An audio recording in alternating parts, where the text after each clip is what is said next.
How would you sum up what happened last night?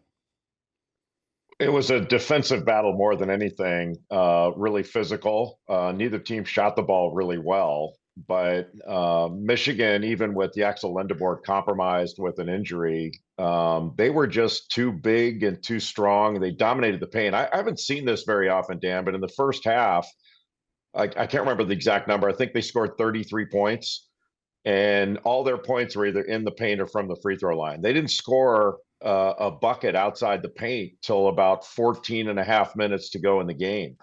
And they just, their defense was excellent. Their rim protection was good. Their lane protection. It was a really hard fought game. It wasn't the prettiest game I've ever seen. And both teams shot the ball much better in the semifinals than they did the final. But the fact that UConn could shoot like 31% for the game and give up as many free throws as they did and be in foul trouble and still make it a 2 possession game at the end was pretty impressive. Yeah, and I was wondering, if you said the final score was what it was, I'd say, oh, Connecticut might have won.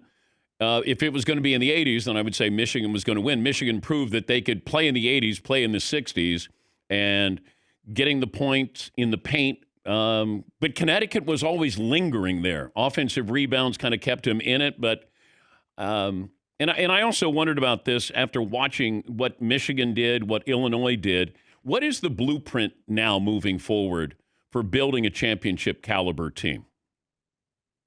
Well, I think it's the same as it's always been. You want to get the best players you can get, and we see it in different ways. When John Calipari was at Kentucky and Duke has been doing this, they get great young talent, and they certainly have brought in and had some older players around, whether they're transfers or retention guys.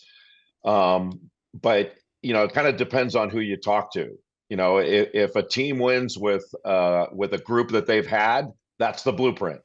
Then a team like Michigan wins when they've got 5 starters that are all transfers, even though Namari Burnett was there last year. Well, then that's the way. And if you win with one and dones, well, you got to have pros. It's always shifting. And that's one of the odd things about college football and college basketball is these narratives that are around the game.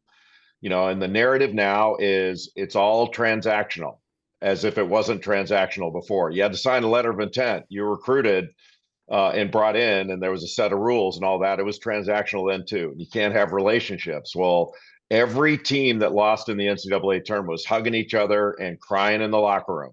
So the idea that just because they're paid now, it's different, and now they don't care as much and all that stuff is just nonsense. And I don't want to beat this to death, but it kind of made me laugh the way we talk about players. And then recently, with all the coaching movement, nobody says anything to coaches about loyalty and commitment. They signed long-term contracts and they leave skid marks on these schools when they get about a better opportunity. And one player transfers and all of a sudden it's loyalty, or you can't go through adversity, or all this nonsense.